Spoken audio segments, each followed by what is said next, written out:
জীবনে 20টা বছর সরস্বতী পুজো দেখার পর সমাজের প্রতি সরস্বতী পুজোর দিনটিকে নিয়ে আমার কিছু অভিযোগ আছে। এটা শুনে সমাজের লোক শ্রদ্ধাবে, না হলে আমি কিন্তু স্কেলের বাড়ি সমাজের লোকগুলোকে মেরে শ্রদ্ধাতে উদ্যত হব। এটা আমার কিছু বন্ধুদের আমি বলতে চাই।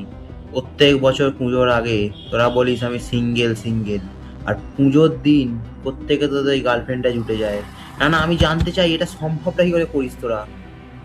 তুই আমার দ্বারা তো হয় না ভাই, কি করে হয় এগুলো?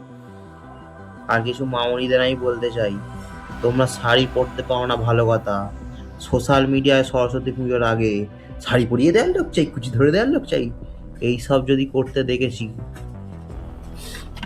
স্কেলের বাড়ি মারো। এর প্রতিও আমার একটা অভিযোগ আছে। এই যে কুল খাওয়া বারণ, এটা কোথায় লেখা আছে? না না, সরস্বতী পুজোর সঙ্গে কুলের এই ব্যাপারটা কোথায় লেখা আছে আমি জানতে চাই। আর কিছু পাবলিককে আমি বলতে চাই, মণ্ডপে আসবে, ঠাকুর দেখে বেরিয়ে যাবে, এই পোজে ফটো তুলে দাও, ওই পোজে ফটো তুলে দাও, এ কি?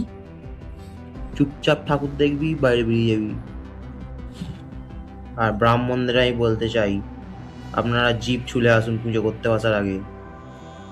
আপনাদের মন্ত্র আপনারা এমন পড়েন, আমরা কিচ্ছু বুঝতে পারি না।